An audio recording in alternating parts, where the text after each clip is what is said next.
as a matter of fact, one of the things that a lot of Nigerians are looking at right now is the issue of leadership, and want to look at the youth. As a matter of fact, so many things happening in the country right now. We just saw the list of ambassadors coming out, and we have some persons who are not youth per se, but then I think the like of a mockery is not too old, as a matter of fact. That's one side of the whole story. But what do you think of youth development in this country? A lot of people talk about youth empowerment, but how developed are the youths? How mature in heart are the youths? How many of the youths are ready, okay, for leadership positions? And of course, what can they offer?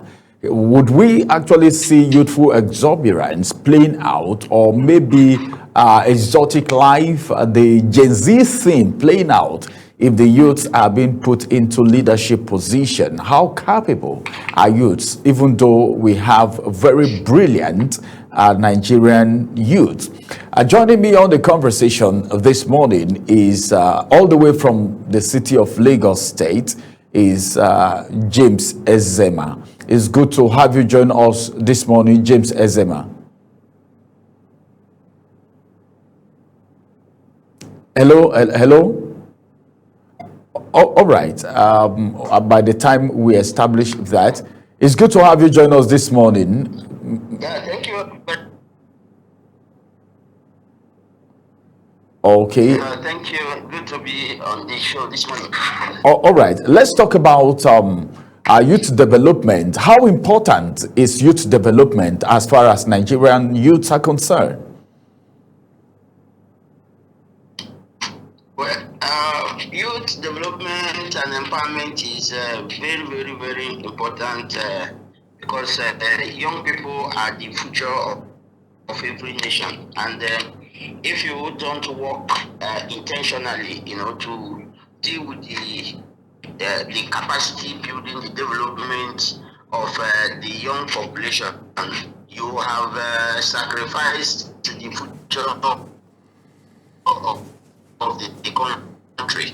So we are a country, we should have a sustainable plan for youth development, and that is one of the reasons why most people will tell you that they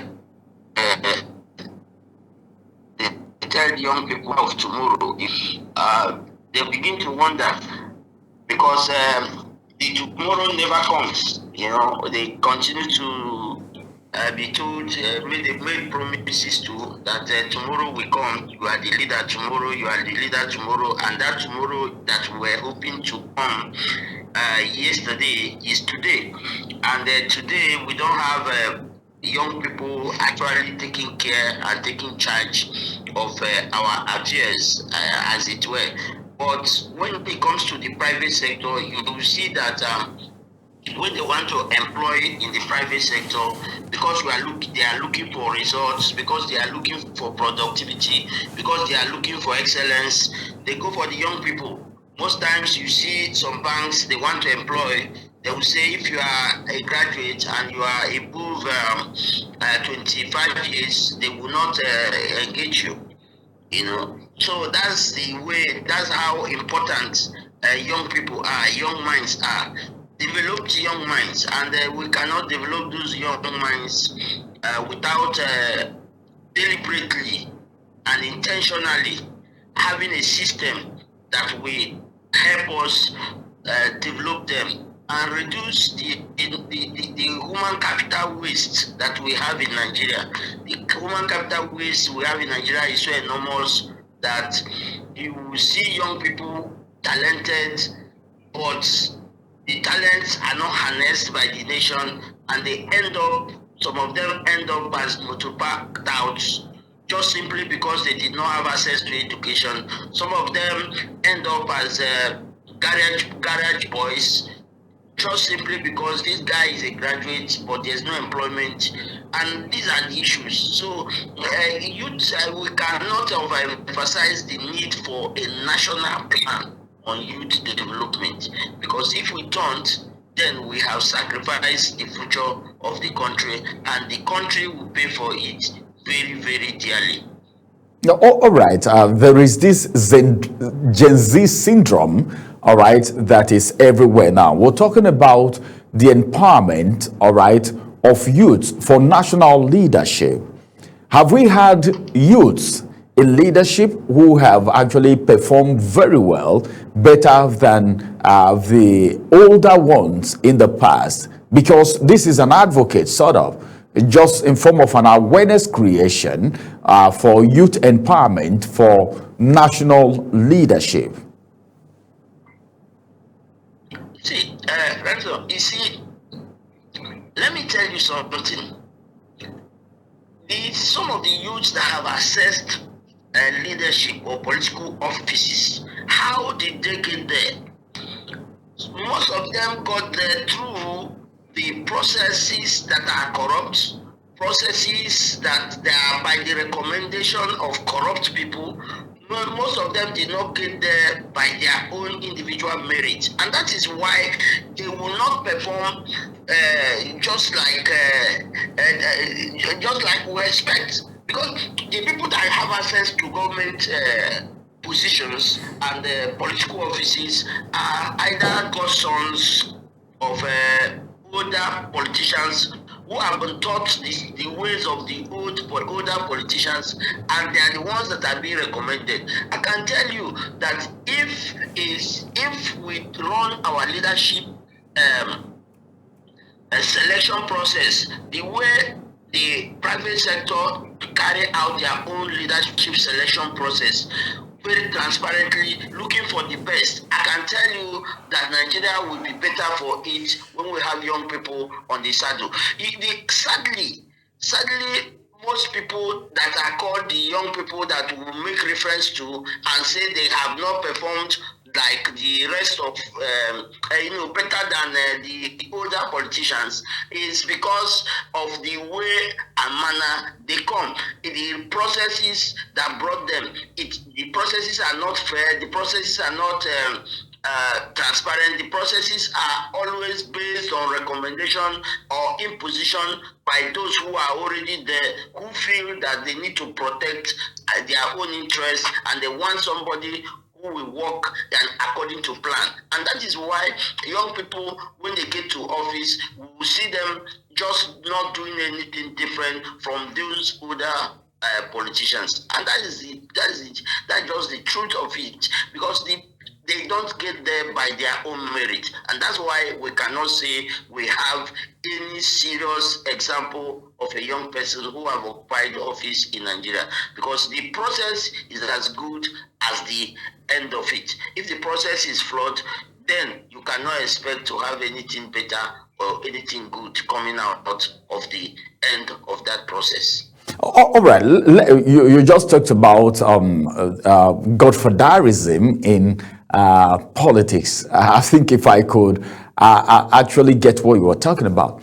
Now, let's look at the place of mentorship as it has to do with empowering youths for national development. How ready, do you think our youths for mentorship? Because it is a process.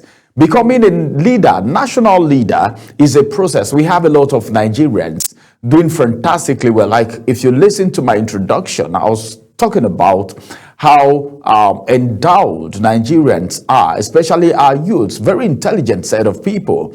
But then how many of them, how many Nigerians, because I'm saying this because of the quick success syndrome that has eaten deeply into the fabric of the society to an extent. What is the place of mentorship as it has to do with empowering youths for national development? First of all, let me look at the issue of the mentorship from a very different perspective. You see, the main fabric of the nation is bastardized, and because the country as it is, the country's leadership itself is not genuinely interested in youth development, then it is difficult. And that's why you see some of these people, as we call them the Gen Zs, do some things just because they want to survive, because they have a system that have failed them, they have a country that have failed them. And then if you are talking of mentorship, who will mentor them? Who are the role models? Are these current leaders that we have, are they role models? Are they the people you can look at and say, okay, these people can become role models for our young people?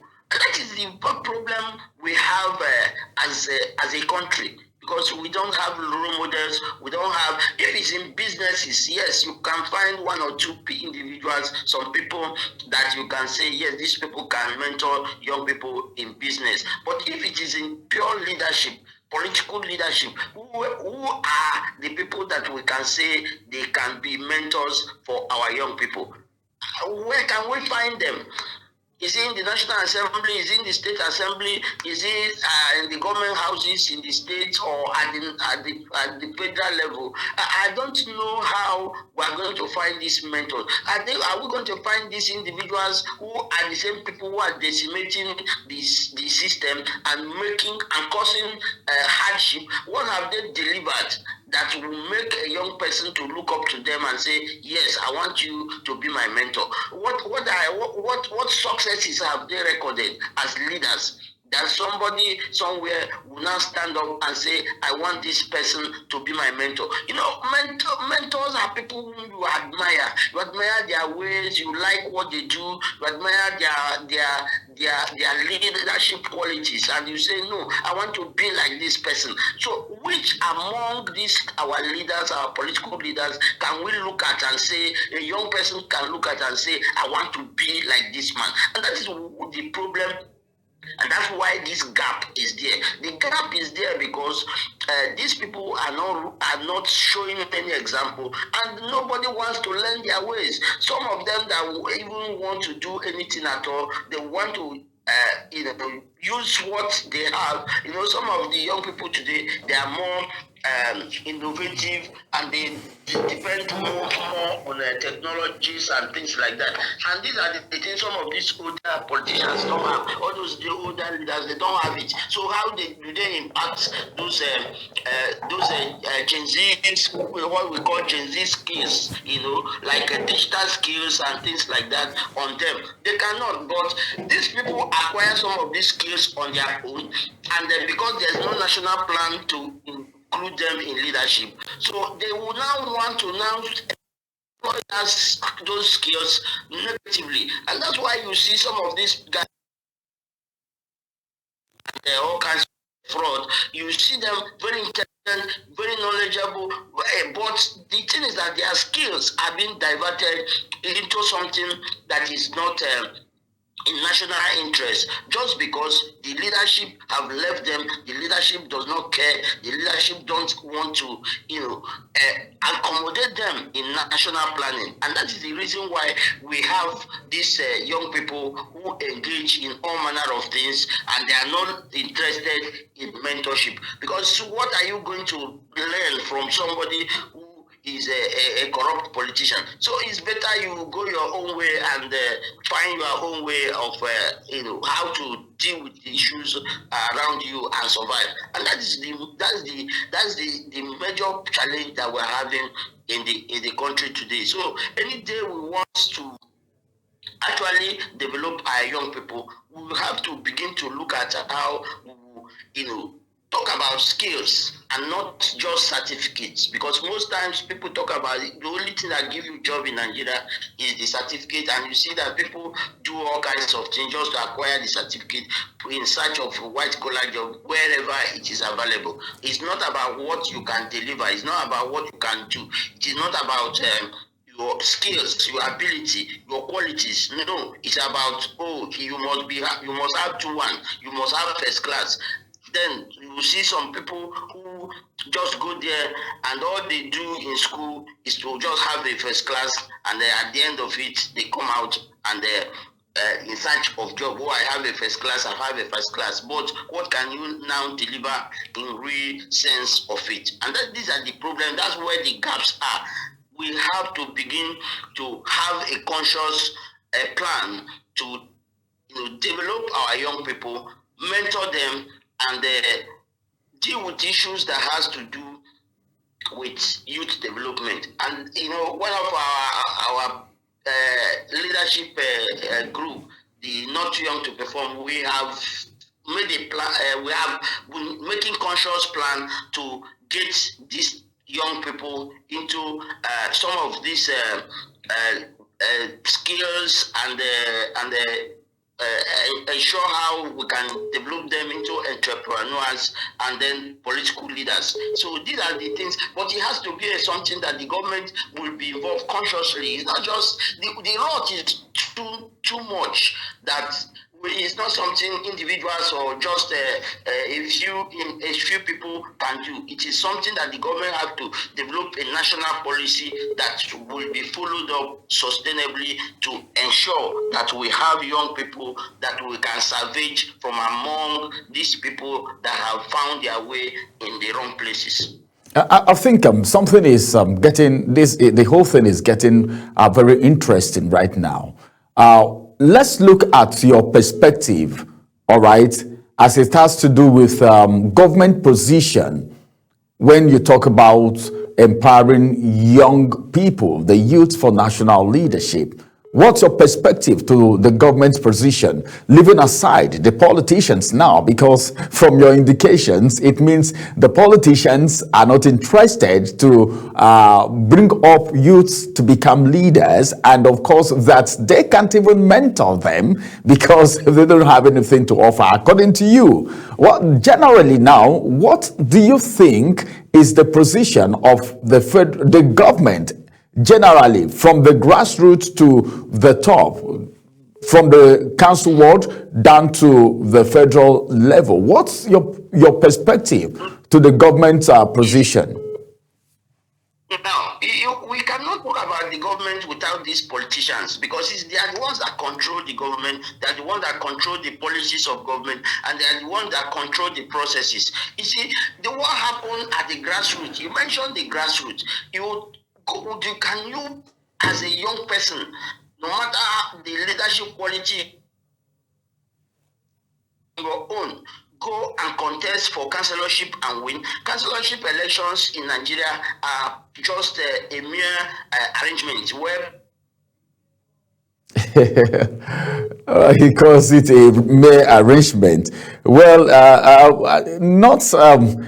let's look at it. How can you? Yes, go ahead. Talk to us. How can you develop leadership in a process that excludes young people? Like elections at the local government level, which young person can become a councillor because he is talented, because he is skilled, because he has the leadership quality. Unless someone somewhere imposes you, you cannot become.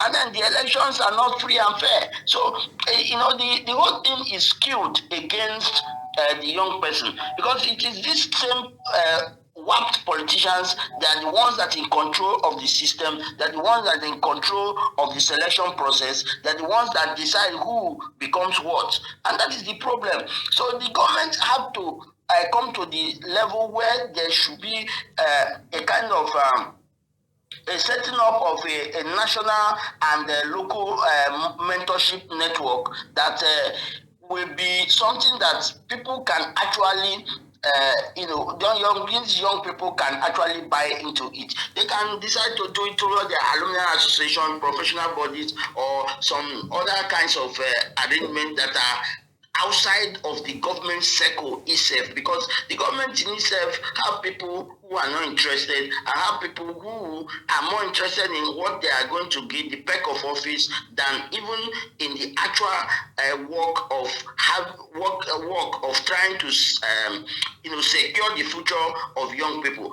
That's why you see today young people are everywhere and into all kinds of crime, because nobody cares. Nobody cares. You can see ASU and government, how they are going back and forth in the education sector.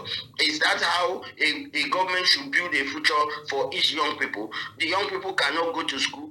After a period of time, then there will be a strike, and then discover that you cannot continue education, then you will be wandering around the community, around the city, joblessly, aimlessly, and doing nothing because your school is short. So, and then not to talk of the current insecurity in the country, which has jeopardized education virtually on every state. You know, you see in some places they are hurriedly closing schools just because of this banditry and the kidnapping that is going on in schools. Is that how education should run? Some people will sit down and write a whole exam they are supposed to write in one term. They write it in 2 days just because they want to run away and close the school. Everybody will go home. So how can young people develop under that kind of condition? You can see the trauma, you can see the hardship, you can see the pain that they are passing through, and then how do they cope? How do they manage? So we have to develop mentorship and role models, that a system of mentorship and role models that we can be able to say, let us salvage the future of our young population. All right. Thank you very much, James. Now, we're talking about something very sensitive here. We're talking about national leadership, and everything rises and falls on leadership. Now, are there positions, national leadership positions, that is supposed to be for the youth, and the ones that are not supposed to be for the youth, based on, number one, maturity of the heart, wisdom, and capability? Can you do that assessment? See, first of all, let's even start from political parties. Have you ever seen most of the people who are youth leaders in political parties? These are people that you cannot call the youth, and then but the person is a youth leader. So it is a big problem. We have a systemic problem, and until we deal with the systemic problem we have that is skewed against young people, some of these things will not work. There are no agency, there are no ministries that young people cannot run. If they can run businesses of some of these politicians, because you have to bear in mind that these young people that we throw away when it comes to political leadership are the people that run the businesses of these politicians. When they want to employ, they look for these people and employ them in some of the businesses they are doing. While they are away doing their politicking, these young people are the ones growing their businesses. So, but they will not want these people to get involved in growing the nation, because they are not interested in they are not interested in the country itself. They are just interested in how they share the resources. Politics now has become a tool, and a tool for access to the resources of the nation, for sharing of the resources, sharing of the cake. If you are in political position, you have access to the sharing of the cake, and you'll be able to get whatever you can take home as a politician or as a leader. And that is where the problem is. If these people are interested in young people, they are interested in becoming role models themselves, then we will not have gotten to this point. But when they started doing what they are doing, these things have been impacting even on the mental health of these young people. Because when you see things that you are not supposed to, that is not supposed to actually be seen, you are looking at somebody and you believe that this person is supposed to be somebody that will teach you some things, and the person is doing the wrong thing. It impacts negatively on the mental health of these young people. And that's why some of them say, okay, if these people are in government, they are stealing money, they are corrupt, then let me also find a way how I can make up for myself. And that is why some of these people engage in some of these vices that we condemn. Yes, what they are doing cannot be encouraged, they cannot be excused. But the truth of it is that we don't have a system that produces young people. even in our education system, do we integrate entrepreneurship and technology properly in our education system?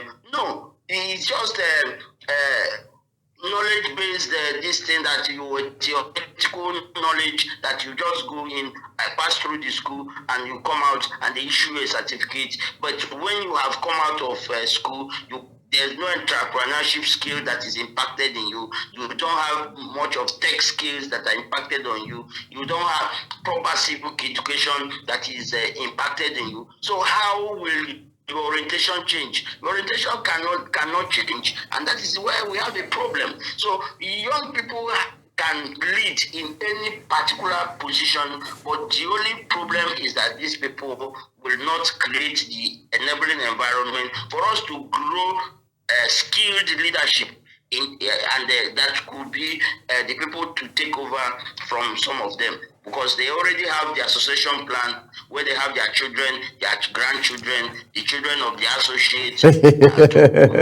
are planning to use and replace themselves.